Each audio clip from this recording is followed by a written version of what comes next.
సంస్కృతికి స్వాగతం. కార్తీక పురాణం 16వ రోజు పారాయణం.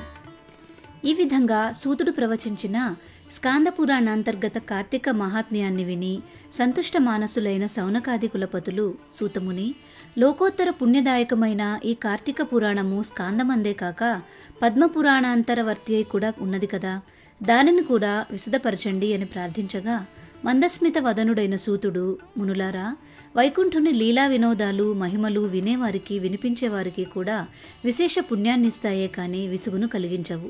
భక్తి ప్రపత్తులతో మీరు కోరాలే గాని గురుప్రసాదిత శక్త్యానుసారం వక్కాణిస్తాను వినండి. స్కాంద పురాణంలో జనక మహారాజుకు వశిష్ఠుల వారు ఎలా ఈ మహాత్మ్యాన్ని బోధించారో అదేవిధంగా పద్మపురాణంలో సత్యభామకు శ్రీమన్నారాయణుడైన శ్రీకృష్ణ పరమాత్మ ముఖతః ఈ కార్తీక మాస విశేషాలన్నీ వివరించబడ్డాయి. ఆ విశేషాలను చెప్తాను వినండి. ఒకానొకప్పుడు నారద మహర్షి స్వర్గం నుంచి ఒక పారిజాత సుమాన్ని తెచ్చి కృష్ణునికిచ్చి, ఓ హరి, నీకున్న 16,000 ఎనమండుగురు భార్యలలోనూ నీకు అత్యంత ప్రియమైన ఆమెకు ఈ పువ్వునియ్యవయ్యా అని కోరాడు. ఆ సమయానికి రుక్మిణి అక్కడే ఉంది. నందనందనుడు నందనవన కుసుమాన్ని రుక్మిణికి కానుక చేశాడు. ఆ సంగతి తెలిసిన సత్యభామ అలిగింది. ప్రియమైన భార్యకి ఏమంటే తనకియ్యాలి గాని ఆ రుక్మిణికి ఇయ్యడం ఏంటి అని కోపించింది. కృష్ణుడు ఆమెకు ఎంత నచ్చ చెప్పినా వినిపించుకోలేదు. పారిజాత వృక్షాన్నే తెచ్చి తన పెరటిలో పాదుకొలిపేదాకా ఊరుకొనేది లేదని బెదిరించింది. అత్యంత ప్రియురాలైన ఆమె అలక తీర్చడమే ప్రధానంగా తలచిన అనంత పద్మనాభుడు తక్షణమే సత్యభామ సమేతంగా గరుత్మంతుడిని అధిరోహించి ఇంద్రుని అమరావతి నగరానికి వెళ్ళాడు. పారిజాత వృక్షాన్ని శ్రీకృష్ణుడు కోరగా స్వర్గ సంపదను భూలోకానికి పంపేందుకు దేవేంద్రుడు అంగీకరించలేదు. తత్ఫలితంగా ఇంద్రోపేంద్రుల నడుమ ఘోరమైన యుద్ధం జరిగింది. ఎట్టకేలకు ఆ తగవులో దేవేంద్రుడు తగ్గి సవినయ పురస్సరంగా పారిజాత ద్రుమాన్ని యాదవేంద్రునికి అర్పించుకున్నాడు. దానవాంతకుడు దానిని తెచ్చి ముద్దుల భార్యామణి అయిన సత్రాజితి నివాసంలో ప్రతిష్ఠించాడు. అందువలన అమితానందాన్ని పొందిన ఆ అన్నుల మిన్న తన పెనిమిటి అయిన పీతాంబరునితో చాలా ప్రేమగా ప్రసంగిస్తూ, ప్రాణప్రియ, నేనెంతైనా ధన్యురాలిని.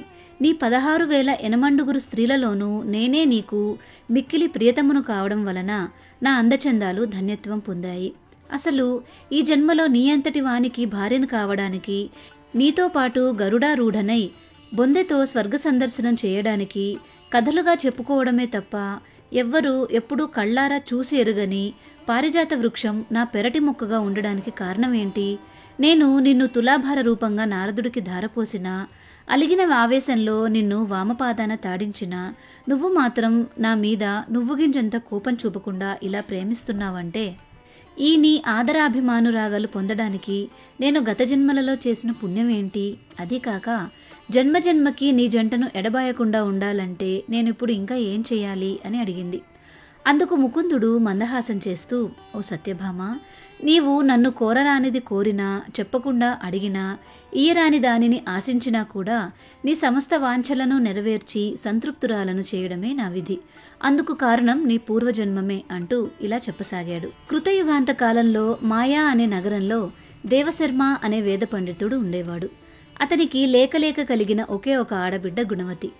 అల్లారు ముద్దుగా పెంచుకున్న ఆ పిల్లని తన శిష్య పరంపరలోని వాడే అయిన చంద్రుడనే వానికిచ్చి పెళ్లి జరిపించాడు దేవశర్మ. ఒకనాడు ఈ మామా జామాతలిద్దరూ కలిసి సమిధలను దర్భలను తెచ్చుకునే నిమిత్తంగా అడవికి వెళ్లి అక్కడ ఒక రాక్షసుని చేత హతమార్చబడ్డారు.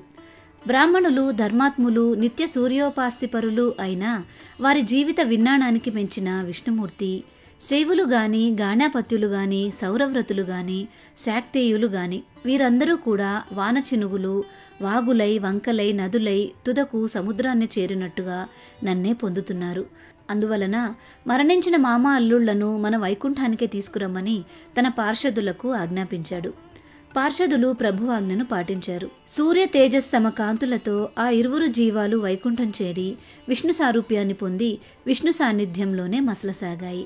పితృ భర్తృ మరణ వార్తను విన్న గుణవతి ఎంతగానో కుంగిపోయింది. కాని పోయిన వారితో తను కూడా పోలేదు కనుక, మరణం ఆసన్నమయ్యేదాకా మనుగడ తప్పదు కనుక, వేరొక దిక్కులేని ఆ యువతి ఇంట్లో ఉన్న వస్తు సంచయాన్నంతటినీ విక్రయించి తండ్రికి భర్తకు ఉత్తమ గతులకై ఆచరించవలసిన కర్మలను ఆచరించింది. శేష జీవితాన్ని శేషశాయి స్మరణలోనే గడుపుతూ దేహ పోషణార్థం కూలి పని చేసుకుంటూ ఆధ్యాత్మిక చింతనతో హరిభక్తిని, సత్యాన్ని, శాంతాన్ని, జితేంద్రియత్వాన్ని పాటిస్తూ ఉండేది. పరమ సదాచార పరులైన వారింట పుట్టి పెరిగింది కావడం వలన బాల్యం నుండి అలవడిన కార్తీక వ్రతాన్ని, ఏకాదశి వ్రతాన్ని మాత్రం ప్రతి ఏటా విడవకుండా ఆచరించేది. కృష్ణుడు సత్యభామతో ఇంకా ఇలా చెప్తున్నాడు: సత్య, పుణ్యగణ్యాలు, భుక్తి ముక్తిదాయకాలు, పుత్ర పౌత్ర సంపత్ సౌభాగ్య సంధాయకాలు అయిన ఆ 2 వ్రతాలు నాకు అత్యంత ప్రీతిపాత్రమైనవి. కార్తీక మాసంలో సూర్యుడు తులారాశిలో ఉండగా నిత్యము ప్రాతస్నానం ఆచరించే వారి సమస్త పాపాలను నేను నశింపచేస్తాను. ఈ కార్తీకంలో స్నానాలు, దీపారాధనలు, జాగరణ, తులసి పూజ చేసేవాళ్లు అంత్యంలో వైకుంఠవాసుడైన శ్రీ మహావిష్ణు స్వరూపులై భాసిస్తారు. విష్ణువాలయంలో మార్జనం చేసి సర్వతోభద్రం, శంఖం, పద్మం మొదలైన ముగ్గులను పెట్టి పూజా పునస్కారాలను చేసేవారు జీవన్ముక్తులవుతారు. ఉపరియుక్త ప్రకారంగా కార్తీక మాసంలో 1 రోజులలోనూ కనీసం 3 రోజులైనా ఆచరించిన వారు దేవతలకు కూడా నమస్కరించదగిన వాళ్ళవుతున్నారు. ఇక పుట్టింది మొదలు జీవితాంతము చేసేవారి పుణ్యవైభవాన్ని చెప్పడం ఎవ్వరి వల్ల కాదు. ఆనాటి గుణవతి విష్ణు భక్తురాలై ఏకాదశి కార్తీక వ్రతాలను మాత్రం విడవకుండా కడు నిష్ఠతో ఆచరిస్తూ కాలం వెళ్లదీసి కొన్నాళ్ల తరువాత వయోభారం వల్ల శుష్కించి జ్వరపడింది. అయినప్పటికీ కూడా కార్తీక స్నానం మానకూడదు అనే పట్టుదలతో నదికి వెళ్లి ఆ చలిలో కూడా నడుములోతు నీళ్లకు చేరి స్నానమాడే ప్రయత్నం చేస్తూ ఉంది. అంతలోనే ఆకాశం నుంచి శంఖ, చక్ర, గద, పద్మ ఆయుధాలు ధరించి విష్ణుదూతలు గరుడ తాకాయుతమైన విమానంలో వచ్చి గుణవతిని అందులో చేర్చి దివ్య స్త్రీల చేత సేవలు చేయిస్తూ తమతో పాటుగా వైకుంఠానికి చేర్చారు. కార్తీక వ్రత పుణ్యఫలంగా పొగలేని అగ్నిశిఖలా ప్రకాశిస్తూ ఆమె హరి సాన్నిధ్యాన్ని పొందింది. అనంతరం శ్రీ మహావిష్ణువునైన నేను దేవతల ప్రార్థన మీద దేవకీ గర్భాన ఇలా కృష్ణుడిలా అవతరించాను.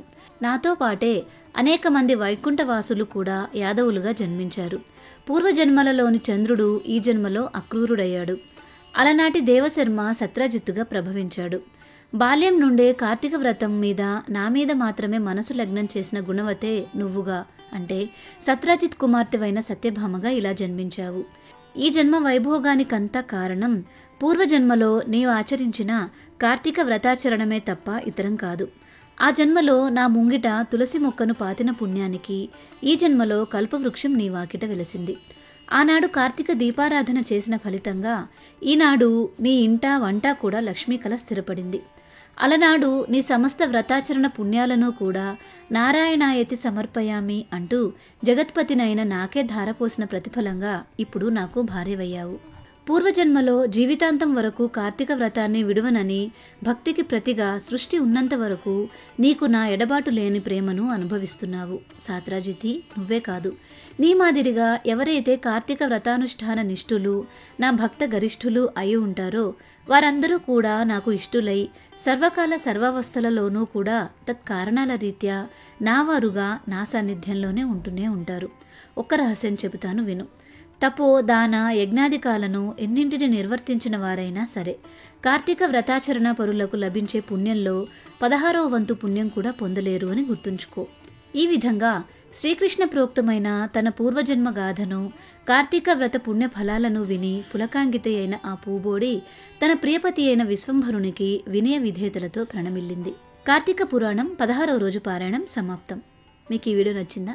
నచ్చినట్లయితే లైక్ చేసి మీ బంధుమిత్రులందరికీ షేర్ చేయండి. కార్తీక పురాణంలోని మిగిలిన అధ్యాయాలను కూడా చూడాలి అనుకుంటే భారతీయ సంస్కృతి ఛానల్ని ఇప్పుడే సబ్స్క్రైబ్ చేసుకుని బెల్ ఐకాన్ని యాక్టివేట్ చేసుకోండి.